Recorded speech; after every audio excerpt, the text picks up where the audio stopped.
গোবিন্দ কথা আস্বাদন করছি। বহু বহু বৎসর পূর্বে নৈমিষারণ্যে ভারতবর্ষের মুনিগণ একত্রিত হয়ে তারা যজ্ঞ করছিলেন। এই যজ্ঞ করবার সময়ে সেখানে উপস্থিত হলেন সুত উগ্রসভা। সুত উগ্রসভা ছিলেন শ্রুতিধর এবং পরম ভাগবত বক্তা। মণিগণ সুত ঋষির কাছে বললেন, আপনি কৃপা করে আমাদের এই যজ্ঞ অনুষ্ঠানে আগমন করেছেন। আমরা অত্যন্ত আনন্দিত এবং তৃপ্ত। কৃপা করে আপনি আমাদের ভাগবত কথা শ্রবণ করান। কারণ এই উত্তম ভাগবত বক্তা ছিলেন, কণ্ঠ ছিল অত্যন্ত মধুর। তাই তিনি বললেন কি, ভাগবত কথা আপনারা শ্রবণ করবার জন্য আপনাদের মধ্যে যে আগ্রহ, যে আকুতি, আমি অত্যন্ত তৃপ্ত হয়েছিল। এটা কত সুন্দর কথা। যদি কখনো গোবিন্দ কথা, কৃষ্ণ কথা শুনবার কারো ইচ্ছা আগ্রহ জন্মে, আর তিনি যদি মন প্রাণ দিয়ে তা শ্রবণ করেন, যিনি বক্তা বা পাঠ করেন তিনিও আনন্দ লাভ করেন। তাই সুতদেব এত আনন্দিত বললেন যে আপনারা ভগবানের কৃপাপাত্র। তাই আপনাদের এইরকম ভক্তি দেখে আমি আপনাদের ভাগবত কথা শ্রবণ করাবো। তখন সেই ব্রহ্মজ্ঞানী বৈষ্ণব মুকুটমণি ছিল সুত গোস্বামী, তিনি বললেন, বাসুদেব পরম জ্ঞানম, বাসুদেব পরম পাবো, বাসুদেব পরধর্ম, বাসুদেব পরবতী। এখন তিনি বললেন যে বাসুদেব যিনি, তিনি আমাদের পরম জ্ঞান যে উপলব্ধি করতে হবে। আর বললেন যে এই বাসুদেবকে সদা সর্বক্ষণ তপ জপ জ্ঞান করতে হবে। আর এই বাসুদেবই আমাদের একমাত্র ধর্ম। আর এই কর্মগুলো করলে আমাদের পরাগতি হবে। পরাগতি মানে ভগবানের কাছে আমরা কৃপা লাভ করতে পারব। তাহলে বাসুদেবকে, বাসুদেব হলেন যিনি আমার দাপুরের শেষ ভাগে অবতীর্ণ হয়েছিলেন এই ধরাধামে। বসুদেবের পুত্ররূপে এসেছিলেন এবং বসুদেবের পুত্ররূপে জন্ম নিয়ে তিনি এসেছিলেন কোথায়?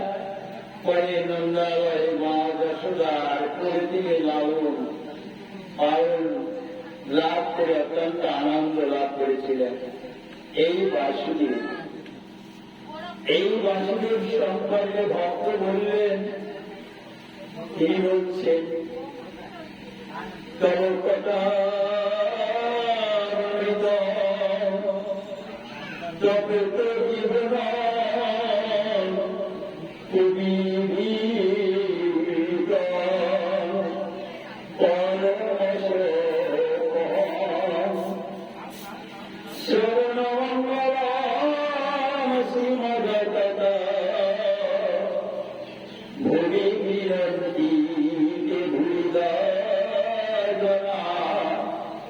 আমার গোবিন্দ সম্পর্কে, বাসুদেব সম্পর্কে কি বললেন? হে প্রভু, তোমার কথা অমূল্য এই যে শতাব্দী যারা এখানে আস্বাদন করছেন, এখান থেকে শুধু কি রয়েছে পেট, এখানে রয়েছে অমৃত, এখানে এমন একটা স্বাদ পাচ্ছে যে স্বাদ গ্রহণ করলে আর কোনো কিছু গ্রহণ করবার প্রয়োজন নাই। তাই বলছে, হে গোবিন্দ, তোমার কত অমৃত, অমৃত মানে যা পান করলে আর মানুষের মৃত্যু হয় না। তাই বলছে, তোমার কত অমৃত স্বরূপ সংসার তার দগ্ধ, জীবের জীবন স্বরূপ। এই যে আমরা সবাই সংসারের মধ্যে তার দগ্ধ, নানা রকম তাপের মধ্যে আছি। আদি বৈদিক, আদি দৈবিক, আধ্যাত্মিক কি দুঃখে সদা সর্বক্ষণ আমরা কর্তৃত্ব। এই গোবিন্দের কথা যদি কেউ শ্রবণ করে বা তার নাম করে, তাহলে কি হবে? সেই জীবের জীবন স্বরূপ, সেটা আমাদের প্রাণ। তাই ব্রহ্মাদি তত্ত্বশীল যে সর্বোৎকৃষ্ট মুনি ঋষিগণ এইভাবে বর্ণনা করে গিয়েছেন। হে গোবিন্দ, তোমার কথা পাপনাশ সন্তান নিবারণ হয়ে যায়। তোমার কথা শ্রবণ মাত্রেই জীবের মঙ্গল হয়, জীবের মঙ্গল হয়। আর কি হয়? তাদের কর্ম কল্যাণ সাধন হয়। তোমার অমৃতময় কথা, তার সৌন্দর্য অনুরূপ শুভরূপ, তোমার সেই লীলা কথা কীর্তনকারী যারা এই জগতে, তারা সর্বশ্রেষ্ঠ। যারা এই গোবিন্দের কীর্তন কথা প্রচার করেন, বলেন এবং যারা শ্রবণ করেন, প্রত্যেককেই রয়েছে তিনি উত্তম ভক্ত। ভাগবত মধ্যে সেই গোবিন্দ কথা, কৃষ্ণ কথা আস্বাদন করার সুবর্ণ সুযোগ রয়েছে। তাই আমরা বলব, কৃষ্ণায় বাসুদেবায় পরায় পরমাত্মনে প্রণত তুলসনাশায় গোবিন্দায় নমো নমো। প্রণত জনগণের ক্লেশ নাশক হে শ্রীকৃষ্ণ বাসুদেব শ্রী হরি পরমাত্মা গোবিন্দ, তোমার এত নাম, এত মহিমা, যার কোন শেষ নাই। তাই তোমার এই নাম হই হে গোবিন্দ, তোমাকে আমরা বারবার নমস্কার জানাই। তাহলে বাসুদেব কেমন? যে কৃষ্ণকে এসেছিলেন, যেমন তার ছোট্ট একটি লীলার কথা আমরা বলি। আপনারা তো জানেন, শ্রীকৃষ্ণ বাল্য অবস্থায় তিনি গুনাই যেতেন, প্রতিদিন তিনি বসতে যেতেন। ধেনু বৎস যারা ছিল, এগুলোকে নিয়ে তিনি তার যারা সখাকেন্দ্র ছিল, তাদের সঙ্গে তারা প্রতিদিন তাদের মায়ের কাছ থেকে অনুমতি মা তাদের প্রত্যেককে ভালো মতো সাজিয়ে দিতেন এবং তাদের সঙ্গে কিছু প্রসাদ দিয়ে দিতেন। আর এরা কি করতেন? এরা এই ধেনুবৎসগুলো নিয়ে এই যমুনার ধারে দিয়ে যে বনগুলো আছে, এই বনের মধ্যে তাদেরকে বিসর্জন করবার সুযোগ করে দিয়ে নিজেরা তারা সেখানে লীলা করতেন, বৈশ্য করতেন। এই বৈশ্য করবার কালে আপনারা শুনেছেন যে কংস আমার গোবিন্দের বিদ্বেষী ছিলেন। আমার এই গোবিন্দকে মারবার জন্য তিনি নানা প্রকার চেষ্টা করেছেন, তাই না? বহু চেষ্টা করেছেন। অনেক রকম অসুর দানব তাদেরকে পাঠিয়েছেন ভগবানকে হত্যা করবার জন্য। কিন্তু এটাই হল মূর্খতা, তাই না? যিনি অনাদিরাজি গোবিন্দ সর্বকারণের কারণ, যিনি আমাদের এই জগতে কৃপা করে পাঠিয়েছেন, সর্বময় ক্ষমতা যার মধ্যে, তাকে কি কখনো মারা যায়? ইচ্ছা করলে তাকে কি মারা যায়? তাহলে এটাকে মারতে চায় যার কোনো বুদ্ধি নাই, জ্ঞান নাই, ভগবানের প্রতি যার ভক্তি নাই, ভগবানকে যে শত্রু ভাবে ভেবেছে, যেমন শিশুপাল ছিল, দন্তবক্র ছিল, কংস ছিল, হ্যাঁ, এই সমস্ত যারা জন্ম নিয়েছিল তারা ভগবানকে শত্রু ভাবে ভেবেছে, কিন্তু তারা ভগবানের কাছে সবাই কি হয়েছে, পরাজিত হয়েছে। তাই এই যে ভারতীয় প্রতিদিন যখন যেতে, তখন অপূর্ব বিভিন্ন ভাবে তাকে উৎপীড়ন করেছে, মারবার চেষ্টা করেছে। এই কথা যখন মা যশোদা শুনতে পেয়েছিলেন, বালক কিন্তু আপনারা জানেন, ভেবে নিন যে ভগবান শ্রীকৃষ্ণ যখন জন্ম নিয়েছিলেন, জন্মের থেকে তিনি 11 বছর 8 মাস ভ্রমণ করেছিলেন। 11 বছর 8 মাস, এই 11 বছর 8 মাস এই সময়টা স্বল্প, তাই না? একটা বালক 16 বছরের ইনি যে অবস্থায় আছেন, এই অবস্থায় কি হচ্ছে, নানা রকম তাকে মারবার জন্য চেষ্টা করা হয়েছে। এবং এই কথাগুলো যখন মা যশোদার কানে পৌঁছে গেল, মা যশোদা তখন ভাবলেন যে শ্রীকৃষ্ণকে তো আমি বসতে না যেতেও বাবা উঠতে পারি না, তাকে তো যেতেই হবে, কিন্তু তাদের রক্ষণাবেক্ষণ, তাকে রক্ষণাবেক্ষণের দায়িত্ব তো দিতে হবে। তার দাদা বলরাম ছিলেন বয়সে একটু বড়, তাই তো, এবং তার বুদ্ধি জ্ঞানটা বেশি একটু ভারী ভারী ছিল। তো বলরামকে মা যেতে বলছে যে বলরাম, তুমি তো বড়, তোমার তো বুদ্ধি সিদ্ধ হয়েছে, আমি তোমাদের মধ্যে যে কথাগুলো শুনছি, আমার কৃষ্ণের প্রতি যেভাবে নানা রকম দানব অসুরগণ এসে তাকে মারবার চেষ্টা করছে, নানাভাবে তাকে আঘাত করবার চেষ্টা করছে, এর থেকে পরিত্রাণের উপায় কি আছে বাবা? বলরাম বলছে, মা গো, তুমি ভয় পাচ্ছ কেন? বলরাম তো জানে এই সর্বময় ক্ষমতার অধিকারী, এই সর্বেসর্বা। বলছে, মা, তোমার কৃষ্ণকে নিয়ে তোমার চিন্তা করতে হবে না, আমি তাকে আগিয়ে রাখবো। আমার ছোট ভাই না, আমার ছোট ভাইয়ের যদি কেউ কিছু আঘাত করে বা তাকে কেউ যদি ধরতে আসে, মারতে আসে, আমি কি বসে থাকবো? আমি আমার বল, আমার শক্তি দিয়ে মা তাদেরকে আমি পরাস্ত করবো। কেউ ভয় করো না, তোমার ছেলেটিকে আমার কাছে ছেড়ে দাও, আমি তাকে একেবারে যেমন করে ছোট ভাইকে লালন পালন করতে হয়, কাছে নিয়ে আদর করতে হয়, তাকে ভালোবাসতে হয়, তার সমস্ত আপন বিপদ থেকে রক্ষা করতে হয়, আমি মা এমনি ভাবেই করব। তাহলে মা এমনি ভাবে বলেছে, আর তার উত্তরে বলরাম বলেছে। কিন্তু একদিন দেখা গেল এই ছোট্ট কৃষ্ণ কি করেছে, এই যে মাটি বলছেন যে ধোলা, এই ধোলা উনি এক মিষ্টি ধোলা মুখে দিয়েছেন। এক মিষ্টি ধোলা যখন মুখে দিয়েছি, তখন বলরাম ভাবলো কৃষ্ণ তো ভালো কাজ করে নাই, এটা ভালো কাজ করবে না, কেন ধোলা পেল? কেউ ধোলা খেতে চায়, কেউ মাটি দিতে চায়। সে ছুটে এসে মায়ের কাছে বলেছে, মা গো, তোমার কৃষ্ণ আজকে কি করেছে জানো? কি করেছে বাবা? যেই মাটি মুখে দিয়েছে, মাটি খেয়েছে।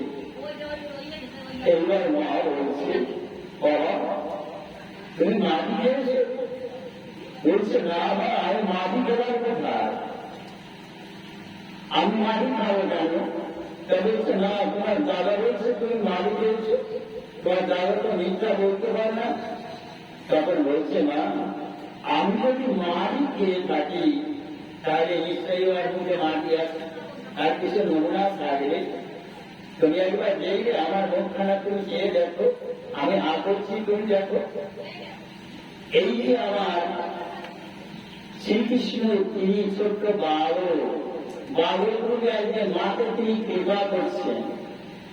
কেমন কৃপা যে সে দেখাচ্ছে যে আমি কে, তুমি একবার দেখে নাও। তুমি যে আগে আমার বাবাজি বলছেন না, যে ভজে তারে ঐসে ভজে তারে, এবার স্বভাবে আমার গোবিন্দ বলছেন আমাকে যেভাবে ভাবে আমি তাকে সেইভাবেই বলবো। এটাই আমার আচরণ, এটাই আমার স্বভাব সিদ্ধ কর্ম। আবার বলছে কি মোর মাতা মোর মাতা মোর পিতা মোর প্রাণপতি আমার যেভাবে ভজে হইয়া শুদ্ধ। কোন ভক্ত যদি বলে যে তুমি আমার মাতা, তুমি আমার পিতা, তুমি আমার জগৎ স্বামী, তবে তার ভজনের মধ্যে যদি শুদ্ধতা থাকে, কলুষ না থাকে, কলুষতা না থাকে, পবিত্রতা থাকে, তাহলে কি হচ্ছে যে আমি তার কাছে তেমনি ভাবে ধরাবে এবং তেমনি ভাবে কৃপা করি। আবার বলছে যে মা মরে পুত্র ভাবে করে লালন পালন এবং পুত্র ভাবে করে লালন পালন আমাকে অতিহীন ভাবে করে বন্ধন। আমাকে দেখেছিল, তাই না? মা এমনি ভাবে কৃষ্ণকেও তিনি বেঁধেছিলেন। তাহলে সেই মা কৃষ্ণ কৃপা কেমন ভাবে পেলেন? এবার তিনি বলছি আমি আজকে রওনা দিচ্ছি, আগামী দিন আসবো, আপনার থাকবেন তো? আপনি অবশ্যই আসবেন। আচ্ছা, যদি থাকেন তাহলে আমার মন টেকবে, না হলে আসবো না আমি আপনাদের। আচ্ছা ঠিক আছে। জয় জয় জয়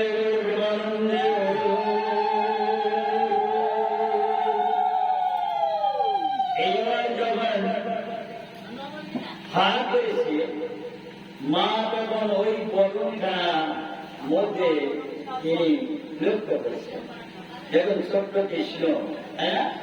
আর কৃষ্ণ যখন বদন মানে মুখটা হাত করেছে, তখন মুখের মধ্যে তিনি কি দেখছেন? তিনি দেখলেন যে অনন্ত ব্রহ্মাণ্ড, সমস্ত বিশ্ব, সবকিছুই তিনি দেখলেন। শুধু তাই না, তিনি দেখলেন যে এর মধ্যে ব্রজমণ্ডল দেখলেন এবং ব্রজমণ্ডলের মধ্যে তিনি নন্দালয় দেখলেন। তার মধ্যে মা যশোদা তিনিও আছেন, নন্দ আছেন, সদাগণ আছেন, ধেনুবৎসগণ আছেন। তাই মুহূর্তের মধ্যে তিনি কৃপা করে দেখালেন, মা তুমি দেখো আমি কে। আমি যে ধোলা খেয়েছি, এই ধোলাটা তুমি আমার মুখের মধ্যে খুঁজে বের করে কোথায় আছে, আর এর মধ্যে তুমি কি দেখতে পাচ্ছ? কারণ সবকিছুর স্রষ্টা যিনি, সবকিছুর স্রষ্টা যিনি, তার কাছে সবই আনন্দ।